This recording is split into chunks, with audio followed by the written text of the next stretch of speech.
Hi guys, in this video we're going to be cooking a vegan Japanese curry, and if you've never had a Japanese curry before, well, you're missing out because it's really delicious. It's kind of like the same spices as an Indian curry, but it's kind of sweeter. And if you've ever had those golden curry, the little packets, like the pre-made Japanese curry, they're like that, only 1,000 times better if you make it yourself, because the little packets, they're delicious, but they're full of like MSG and heaps of salt and all this other stuff, so it's much better if you make it yourself. And I found a really good recipe for it. I've adapted it a little bit, but I'll leave all the ingredients in the description below. And yeah, this is amazing. Usually there's this kind of curry is made with like butter, but this recipe, it's just got oil in it. So yeah, it's vegan, and this one tastes exactly the same. If you're a fan of Japanese curry, this one is almost identical. In fact, it probably is like identical. If you can taste butter, the difference between butter and oil in a recipe, then you'll probably notice, but I don't notice it at all. It tastes delicious. So this is what you're going to need to make the best Japanese curry of your life.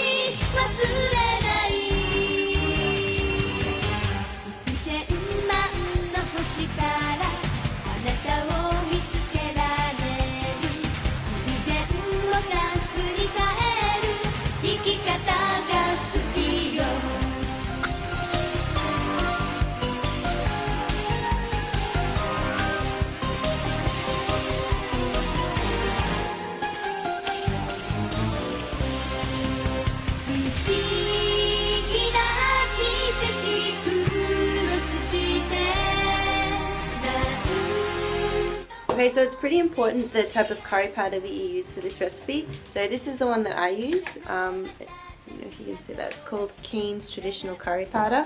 And the curry powder that you need to use has to list the first ingredient as either turmeric, fenugreek, or coriander. So the first ingredient on this one is there's turmeric, coriander, salt, fenugreek, black pepper, chili powder, rice flour, allspice, and celery. So yeah, this is a really good one if you live in Australia. I'm not sure where else. I'm sure you can buy it off Amazon as well. Yeah, so that's the one I'm going to use.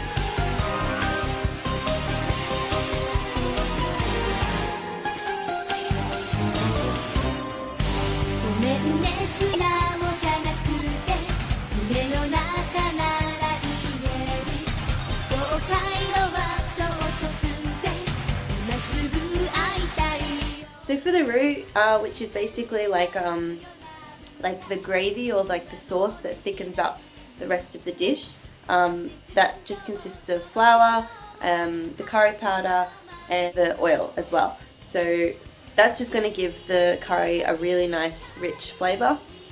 There's also a gluten-free option as well, so if you don't want to use regular flour, you can use gluten-free flour and it works just as well.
Okay, so the curry is pretty much done.